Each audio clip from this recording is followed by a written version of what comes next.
다음으로는 계산 작업 문제로 들어가도록 하겠습니다.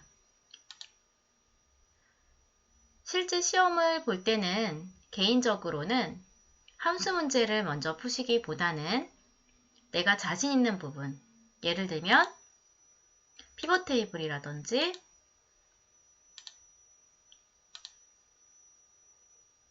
차트가 있다면 차트 문제라든지 그런 부분을 먼저 하시고 함수 문제로 돌아오시는 걸 추천드립니다. 왜냐하면 보통은 함수 부분을 많이 어려워하시고 그 부분에서 시간이 오래 걸리는 경우들이 많기 때문에 시험장에서는 내가 잘할 수 있는 부분을 먼저 우선적으로 완벽하게 잘 풀어두시고 어려운 부분은 조금 뒤로 밀어서 하시는 게 더 점수를 따는 데 있어서는 유리하다고 말씀드릴 수 있습니다. 문제를 한번 살펴볼게요. 차량 판매 시트에서 표 3 A16부터 F41을 이용해서 차종별 판매 건수를 B3부터 B5 영역에 계산하여 표시하시오. 이렇게 되어져 있는데요. count if 함수를 사용해서 AND 연산자를 또 이용해서 6건의 형식으로 표시하라고 되어져 있네요. 자, 한번 보도록 하겠습니다.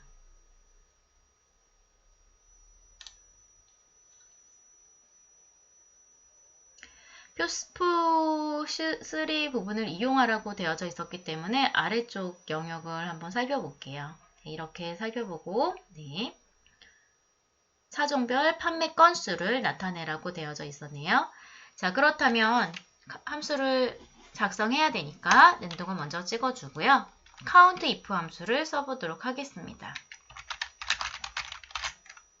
자, 이렇게 함수명을 썼더니 아래쪽에 함수가 나타나고 있네요. 탭 버튼 눌러주고 count if 함수는 range와 criteria 두 개의 인수로 이루어져 있는 함수입니다. 일단 range는 조건을 주려고 하는 범위를 잡아줘야 돼요. 조건은 차종별 판매 건수를 나타내라고 했었기 때문에 조건의 범위는 차종 부분을 이렇게 잡아주시고요. 쉼표 찍어주시고 이 범위에서 왼쪽에 있는 차종과 같은 부분을 찾아야 되는 게 이 조건이네요. 일단 저는 이 범위를 잡고 나서 이 범위에 F4 버튼을 눌러서 절대 참조로 고정을 시켜주고 싶네요. 왜냐하면 왼쪽에 차종 부분을 보니까 대형도 있고 중형, 소형도 있기 때문에 이따가 채우기 핸들을 이용해서 이 차종 범위에서 왼쪽에 셀에 있는 차종을 찾기 위해서는 전체 범위는 절대 참조의 형태로 고정을 시켜주고 쉼표 찍고 크라이테리아의 조건 부분에는 왼쪽에 차종 셀을 클릭해서 넣어주시면 되는데 수식이 이렇게 길어질 때는 왼쪽 셀이 잘 선택이 안 되기 때문에 아래 셀을 선택하시고 위로 올려주시면 되겠습니다. 자, 이렇게 count if 함수 안에 차종의 범위를 잡고 그 범위에서 왼쪽에 나와 있던 대형 차종을 개수를 세라 라고 이렇게 지정해 주시면 이렇게 차종이 대형인 판매 건수가 몇 개인지 이렇게 수량이 나타나게 됩니다. 그런데 AND 연산자를 사용해서 6건의 형식으로 표시하라는 조건까지 있었기 때문에 count if 함수 뒤에 AND 연산자를 쓰시고 한글에 건을 큰 따옴표 안에 적어주시면 이렇게 숫자 뒤에 건이 붙게 됩니다. 자, 이 상태로 이 수식을 아래 셀에 적용하기 위해서는 채우기 핸들을 이렇게 내려주시면 되겠죠. 그러면 자동적으로 전체 영역은 고정되어져 있지만 왼쪽에 조건 부분, 차종의 대형이었던 게 중형으로 바뀌고 중형이었던 게 소형으로 바뀌어서 조건이 바뀌기 때문에 거기에 맞도록 판매 건수가 잘 나오고 있습니다. 자, 그러면 두 번째 문제를 함께 풀어보도록 하겠습니다. 차량 판매 시트에서 표 3에 마찬가지로 표 3 부분을 다시 한번 이용을 하네요. 월별, 차량별 판매 건수를 표 4의 F3부터 H6 영역에 계산해서 표시하라는 문제가 나와 있네요. 썸과 먼스 함수를 사용한 배열 수식을 사용하라고 되어져 있습니다. 일단 문제에서는 월별이라는 조건이 있었고요. 또 차량별이라는 조건이 있네요. 즉 조건이 두 가지가 있네요. 자, 월을 클릭해 봤더니 실제 데이터는 숫자만 들어있네요. 이 월이라는 글자는 셀 서식으로 집어넣었기 때문에 실제 데이터는 아니네요. 그래서 숫자만 들어있다는 걸 알 수 있고, 자, 그렇다면 우리가 배열 수식을 할 때는 눈등을 먼저 찍어주시고 썸함수를 먼저 쓰도록 해줍니다. 탭 버튼 눌러주고요. 배열 수식을 작성할 때는 썸함수 안에 괄호를 한 번 더 열어서 조건을 주도록 하겠습니다. 일단 월이 1월이라는 조건이 만족이 돼야 되기 때문에 판매일 보니까 표 3에는 판매일자 부분에 월이 들어있죠. 그러면 판매일자에서 월 부분을 추출해 줘야 됩니다. 그래서 그 월이 왼쪽에 있는 월과 같은지 라는 조건을 줘야 되기 때문에 썸함수 안에 먼스 함수를 적도록 하겠습니다. 그리고 먼스는 판매일자에 전체 데이터를 넣어주시고 F4 버튼 눌러서 고정시켜 주고요. 그렇게 그 전체 범위에 있는 판매일자 전체 범위에 있는 데이터들을 한 번에 월을 추출하게 되는 작업을 배열 수식으로 하게 됩니다. 그렇게 추출된 월들 중에서 왼쪽에 있는 월과 같은 월인 조건을 줘야 되기 때문에 같다 왼쪽 셀을 클릭해 주시면 됩니다. 그런데 여기서도 우리가 이따가 채우기 핸들을 이용할 걸 미리 생각해서 채우기 핸들은 이렇게 밑으로 내려가면 월별이 바뀌는 거는 괜찮아요. 그렇지만 채우기 핸들을 옆으로 끌어당겼을 때 이 1월의 부분에 선택되어져 있는 이 주소가 이쪽으로 올 수 있기 때문에 채우기 핸들을 오른쪽으로 끌어당길 것까지 생각을 해서 F4 버튼을 한 번, 두 번, 세 번 눌러서 열은 고정해 놓고 열은 움직일 수 없도록 고정해 놓고 행은 바뀔 수 있는 상대 참조가 될 수 있도록 이렇게 열 부분만 고정된 혼합 참조의 형태로 만들어 줍니다. 그래서 월을 추출한 값이 왼쪽에 있는 월과 같냐 라는 조건이 첫 번째 조건에 들어가 있어야 되고요. 자, 그러면 이게 첫 번째 조건이기 때문에 이렇게 썸함수 안에 괄호를 이렇게 주도록 하겠습니다. 그리고 조건이 한 가지 더 있기 때문에 배열 수식에서 AND 조건일 때는 조건을 두 가지를 다 만족하고 싶을 때는 곱하기 기호를 적어서 조건을 적어줍니다. 그래서 괄호를 열어주고 이번에는 차종이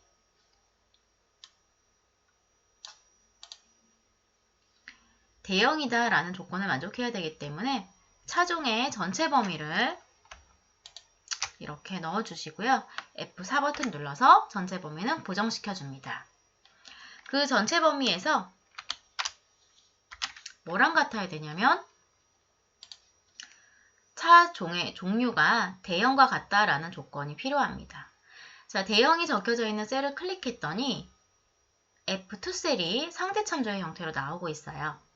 이따가 이 수식을 채우기 핸들을 내려서 아랫부분까지 적용할 걸 생각한다면 F4 버튼을 한 번, 두 번 눌러서 행은 고정해 놓고 열은 바뀔 수 있는 형태로 만들어줍니다. 왜냐하면 이따가 이 조건은 대형이 중형으로, 중형이 소형으로 또 바뀌어져야 되기 때문에 열은 바뀔 수 있지만 행은 고정된 형태로 이렇게 조건을 주면 됩니다. 자, 이렇게 두 번째 조건이 완성되어졌네요. 자, 그러면 이것도 참이고 요것도 참이고 둘 다 추루라면 그 둘 다 추루일 때 나타내고자 하는 거는 우리는 판매 건수를 나타내야 되겠네요. 두 개 조건을 만족하는 데이터들의 합계를 나타내줘야 되기 때문에 첫 번째 조건이 true이고 두 번째 조건도 true이고 그렇다면 1 곱하기 1일 경우에는 1이라는 데이터가 나오게 되겠네요. 만약에 첫 번째 조건을 만족하지 않았다면 false라면 0이 나오기 때문에 0은 어떠한 값과 곱하기를 하더라도 다 0이 나오게 되겠죠. 그래서 두 개 조건을 둘 다 만족하는 경우에만 1이 되겠네요. 자, 그렇게 나타난 1들이 모여서 합계를 내주면 이렇게 배열 수식이 완성되게 됩니다. 자, 배열 수식은 항상 그냥 엔터 치시면 안 되고 컨트롤 쉬프트 엔터로 마무리해 주시는 겁니다. 자, 이 상태로 채우기 핸들을 끌어당기고 오른쪽으로 또 끌어당기고, 자, 이렇게 했더니 월이 왼쪽에 있는 월과 같고 차종이 위에 있는 차종과 같은 데이터의 개수가 나오게 됩니다. 자, 여기 안에 들어있는 값들은 어떤 값들이 들어있는지 한번 살펴보면 F9 버튼 눌렀을 때 중간에 한 개가 이렇게 1이 들어있는 게 보이네요. 그래서 그 부분만 두 개 다 참인 경우가 개수가 계산돼서 썸함수 안에 들어있기 때문에 합계를 계산해서 개수가 나타나게 되는 겁니다. 자, 여기도 한번 살펴보면 F9 버튼 눌렀을 때 사이사이에 1이 몇 개 들어있는 게 보이시죠? 그래서 이것은 아까 이 조건을 준 부분에서 월이 왼쪽에 있는 2월을 만족하고 또 차종이 위에 있는 대형 차종인 걸 만족하고 두 개 다 참인 경우에만 1이 되기 때문에 그래서 그 값들이 합계를 내게 되면 개수가 나오게 되는 겁니다. 자, 이번에는 부서별, 차종별, 구매 금액의 합계를 나타내라고 되어져 있네요. 마찬가지로 배열 수식을 사용하라고 되어져 있습니다. 썸함수를 사용한 배열 수식. 자, 아까와 같은 형태로 다시 한번 문제를 풀어보도록 하면 됩니다.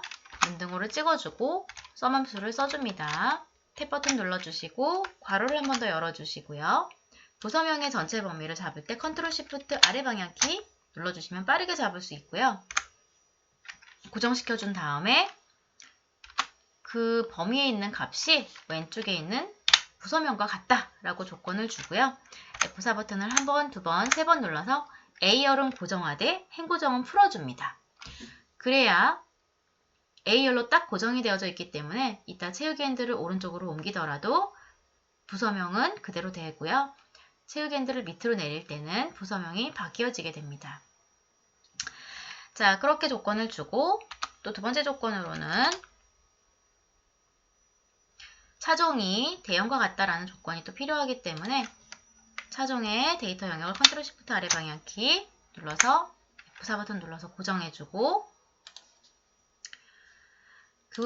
그 범위에서 위에 있는 대형과 같은 차종을 찾아라 라고 조건을 줍니다.